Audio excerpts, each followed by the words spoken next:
Hi, Sunday school friends. So happy to be with you again. I really missed you this week. I still miss you so much that we can't meet actual at the church, but I love making these videos for you. It's still Easter. You might have thought Easter's long gone, but it's still Easter time.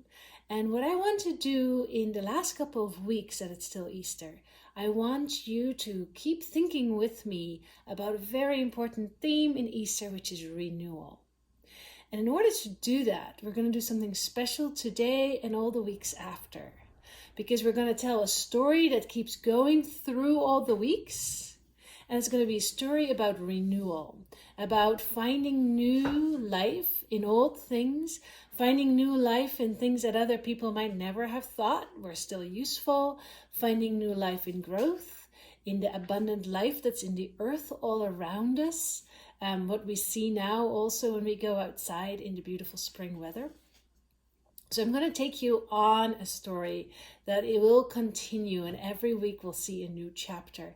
It's a story that's also written partly by Sam and Owen, because we started talking about renewal and then they had all kinds of ideas for the story. So when you look at the story in a little bit, you know that Sam and Owen contributed part of the content to it. In the story, I want to introduce you to this friend. This friend is a bear, and she's the main character of our story this week. Every week there will be another animal character, which is the main character. This week it's the bear. Now, for the craft today, connected to this video, you will find an introduction and an explanation how you can make a bear like this yourself. You won't probably be able to do all the details, but you will be able to do the silhouette of the bear and make the bear move. All that you need to make it move is 2 pieces of paper that you cut out and a little twist tie or something like that. And so you can ask a grown-up to help you with that. So look for the craft after this video and make your own bear so that you can also make a shadow theater, just like I'm going to show you soon too.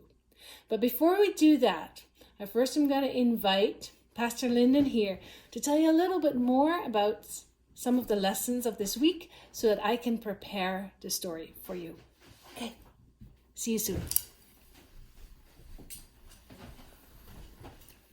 Hello friends, good to be with you here, Pastor Lyndon. And I wanted to share just a little bit about 2 of the readings for this Sunday. This is the 4th Sunday in Easter. Here we are already in May. And so one of them is Psalm 23, perhaps the most favorite psalm there is. And there's one verse 2 of Psalm 23, that reads, that God makes me lie down in green pastures and leads me beside still waters. So you might hear, as you already heard from Florentine, some of those themes that come out. Lying down in green pastures, leading me beside still waters. Some of the peacefulness that image evokes, and particularly this time in spring, as we see green pastures and flowers in bloom. And a related image from John 10, from which our gospel comes from, is Jesus telling the disciples that he has come to bring them abundant life. Big words meaning like growth, renewal, abundant life. It's big, expansive. And so we look forward to this story that Florentine is about to tell, Shadow Puppet Theater. And listen if you hear some of those stories we heard from Psalm 23, our Gospel, John 10, about abundant life. All right, bear with us as we get set up for our story.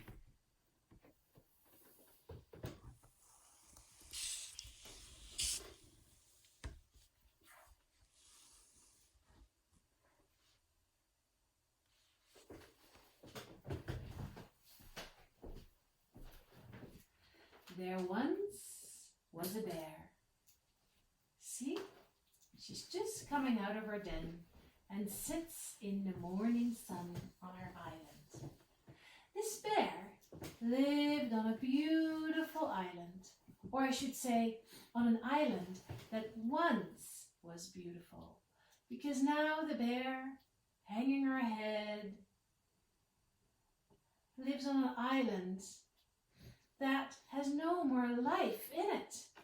What happened to the island was that so many people discovered it and wanted to live on it.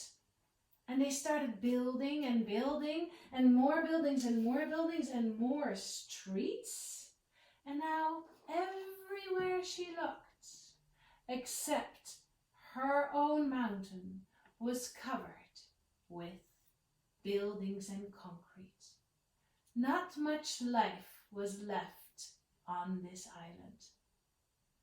Sad, the bear looked out over the wide waters and across from the waters, especially if she would walk up to her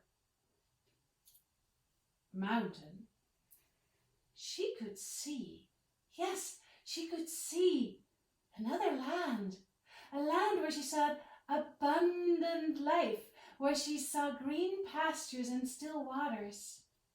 But how would she ever get there? This poor bear was afraid of the water, and was so afraid of swimming she couldn't swim. She'd never learned it. Even though she knew that most bears could swim, she couldn't. And drooping her head, she knew that she was stuck here. And she walked away to look at her island that once was so beautiful. And as she was walking, she came upon a garbage belt, a garbage heap. Here the people had thrown everything that they could no longer use on one big heap. It was so much that the earth below it was packed, the dirt was packed, nothing could live here. The bear scratched a little bit in the dirt, seeking if there were any treasures left for her, but no, there really was nothing for her here. But then why did she stay here? Well, there was a little spark of life left in this bear, and she walked up because partly she was just curious. So she walked all the way to the top of the garbage heap, and then she slipped over something really slippery and tumbled all the way down. But getting back up, she looked at what made her trip up and discovered an old bathtub that people had thrown away. And suddenly this curious bear felt another spark of life.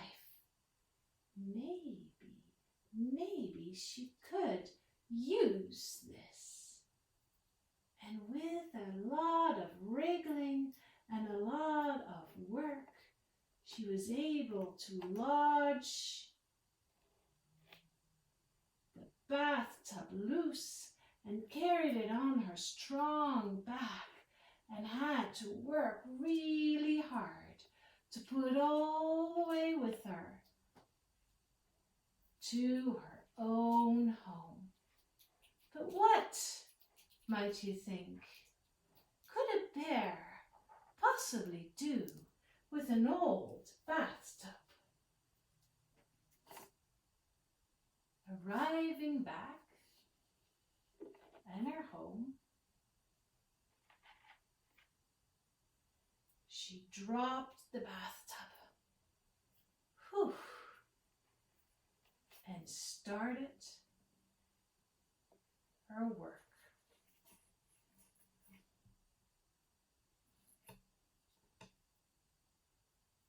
She worked and worked and worked and hammered and found other things, and sometimes she went back to that garbage heap and came back with more stuff and kept working and working and working and working.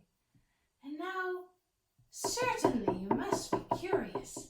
What is she making here? Well, the next day,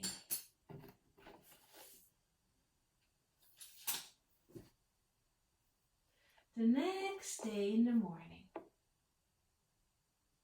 the deer were grazing in the green pastures. The birds were singing their song of abundant life, greeting the sun. A squirrel lifted his head. What did he hear? There was a curious sound of splishing and splashing, and suddenly in the far distance he saw something coming closer. What could it possibly be? Slowly there appeared a most magnificent sight, coming closer and coming closer. There was a most beautiful boat, and in that boat was a bear who was full of life and excitement. Can you still recognize that old bathtub? Yes, she turned this old bathtub. It was hardly recognizable anymore into this beautiful boat that carried her safely to the green valley that she so much wanted to be in.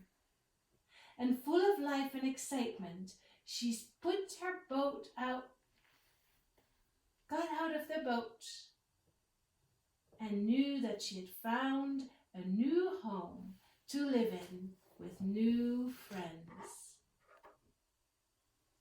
Now, you might think, now that the smart bear has left the island, what would become of that island? Remember that garbage heap? What happened was that now the earth was a little bit more scratched, and the heap was a tiny bit lighter because the bear had taken so much of its garbage away to make that beautiful boat.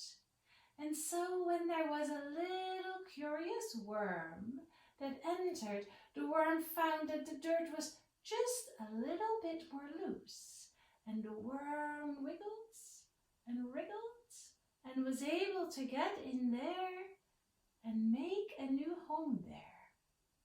And if worms are able to get back in the dirt, that means that this little spot with the garbage heap had just a tiny little bit more life in it than before. And what is going to happen to this patch of dirt? That we'll see next week for another story about this island that is looking for a little bit more life. But that is for next time.